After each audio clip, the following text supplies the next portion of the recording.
Hello guys! Hello! This is for Gemini. Welcome dito sa aking channel, Gemini. Alamin natin kung anong messages, vibration, gabay energy para sa lahat ng Gemini. General reading tayo. So, I hope na makuha nyo yung message. Okay, Gemini, self-love. Let the wall fall that separates me from my own vulnerable inner child.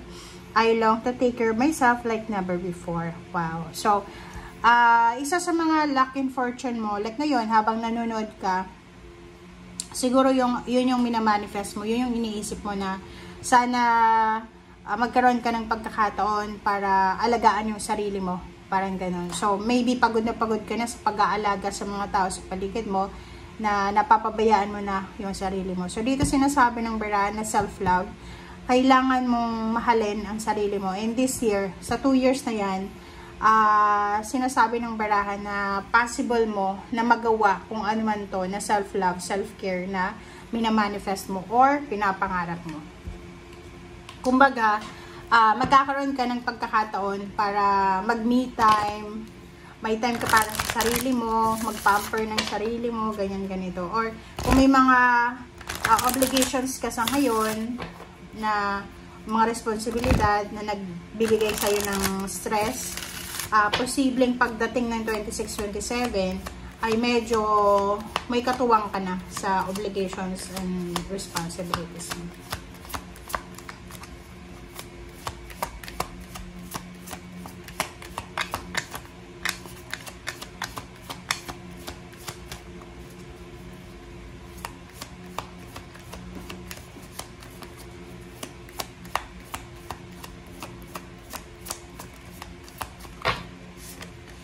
Okay, a new dawn. The worst is now behind you and positive new experiences are on the horizon. Wow. So, 2026-2027, 2 taon yan na bibigyan ka ng pagkakataon ng universe na makapagsimula ng bagong buhay, Gemini. So, yung mga nangyari sa past, na mga hindi maganda, ay kailangan mo ng talikuran and kailangan mong harapin yung positibong bagong mangyayari sa buhay mo.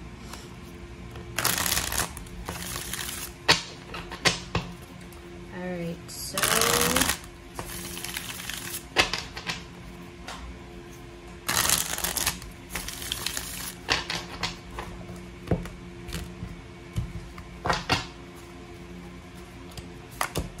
okay, first card natin is Queen of Wands, the Magician, and 6 of Cups,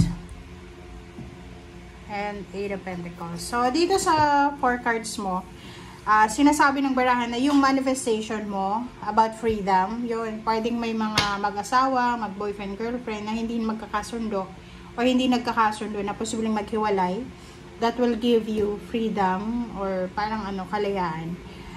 Isang unexpected na encounter with your ex, with someone na past mo na siya, na pwedeng bumalik talaga. So, maybe this is love or maybe this is job. So, pwedeng may Gemini dito na mamimet mo. Okay. So, this is December 1 of 2025 hanggang December 1 din ng 2027. So, there's an opportunity na magkita kayo ng ex mo. It's either sa aeroplano, sa airport, sa bus station, or sa kung saan man na lugar na public. Okay, public talaga siya.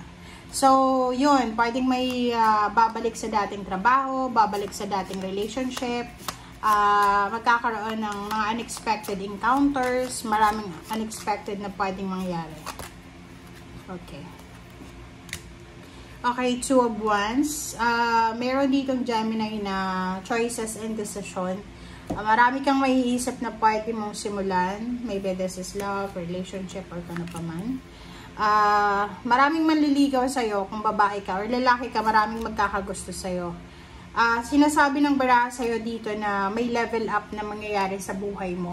Okay? So, please comment down below kung ikaw yan. Kasi, tingnan mo dito, kung nag-a-apply ka ng trabaho papuntang ibang bansa or kung nasa ibang bansa ka na, like, halimbawa, isa kang seaman or isa kang OFW, tapos, piloto, stewardess, parang ganun.